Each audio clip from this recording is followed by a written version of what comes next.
Spence Lewis here for Peterborough Speedway. We're talking about the 2014 edition of the Autumn Colors Classic. I'm here with current Sunset Speedway point leader and two-time reigning and defending Autumn Colors Classic champion, the bully Dwayne Baker. Dwayne, you're heading back to Peterborough Speedway this year for the Classic, looking to become the first three-time limited late model champion in Classic history. I mean, I know you're a pretty cool customer. You don't really feel the pressure, but this would be a phenomenal achievement for your whole team if you could run away with three Classics. Yeah, I'm looking forward to it. I'm looking forward to the Gary Reynolds, and it'd be cool to win that 3 times in a row. But it's a lot of good cars, a lot of good equipment, and just kind of got to be there for the end. You've been going to Peterborough for a long time. You've been racing the Classic a long time, and before you went on this winning streak, you've been close a few times and just weren't able to seal the deal. You've won back-to-back. Now, what's the secret to winning at Peterborough? What makes it so hard to win the Classic for some of these guys that have been going down there for 20 years and haven't been able to do it? I think you just got to start like right around the top 5, kind of hang out there and be there for the end. Try and be there the 3rd place just for the last 20 laps, so you got save your car to the end and save your rubber, and the last 10-15 you just give her all you got. So 75 laps at Peterborough. I know that the speedway itself is rather abrasive. Is it particularly hard on tires and brakes when you compare it to other speedways in the region like Sunset or Barrie? No, not really. It all depends how your car's working. If your car's pretty neutral, you're going to have good rubber. If you're a little bit loose, then you'll use up that right rear tire. But I think if you got a really good car and you just save it to the end, you'll be all right.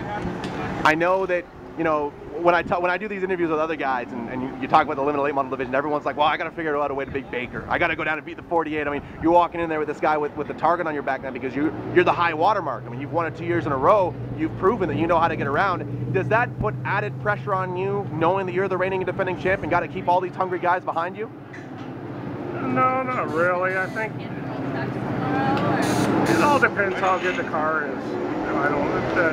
If the car's good, you're gonna be the one to be. It's like any race. If you got a good car and you're there at the end and got to be at the right timing and everything goes smooth, you should be all right.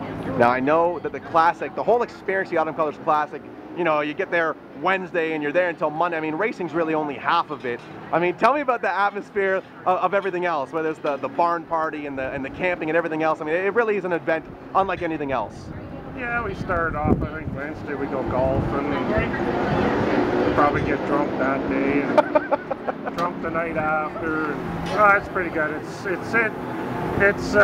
pretty soon we'll be there for a whole week and we'll be only racing for 2 nights. It's just the way it is. It's a good party and a lot of good friends come camping, and that's what mostly it's about, is the camping and all your friends around. So I know the Baker Performance Parts team, you got a lot of cars in the fleet. You got a couple different rides. I mean, I know that this limited late model is for sure going. Is everything else sort of up in the air, whether you might be doing double duty, taking another ride to the Classic? That's sort of undetermined right now?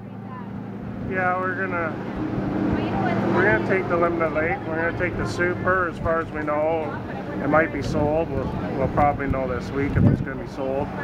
And after Peterborough, we're thinking of going to the All-American 400. So we're just kind of call McGonigal this week, see if we can get a motor built for that, because we don't have a motor like a Chevy.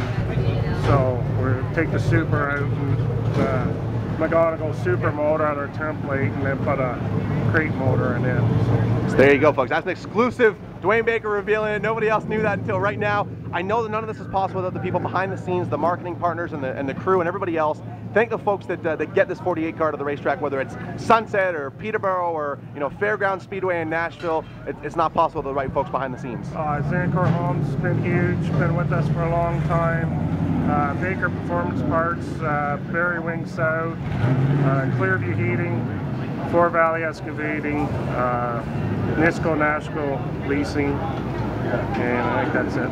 Dwayne, all the best through whatever's left of the Sunset Speedway season, the early portions of the playoff season, whether it's the Velocity or the Gary Reynolds, and we'll definitely see you at the Autumn Colors Classic Thanksgiving weekend 2014. Thanks, guys. There you go, folks. The bully Dwayne Baker here at Sunset.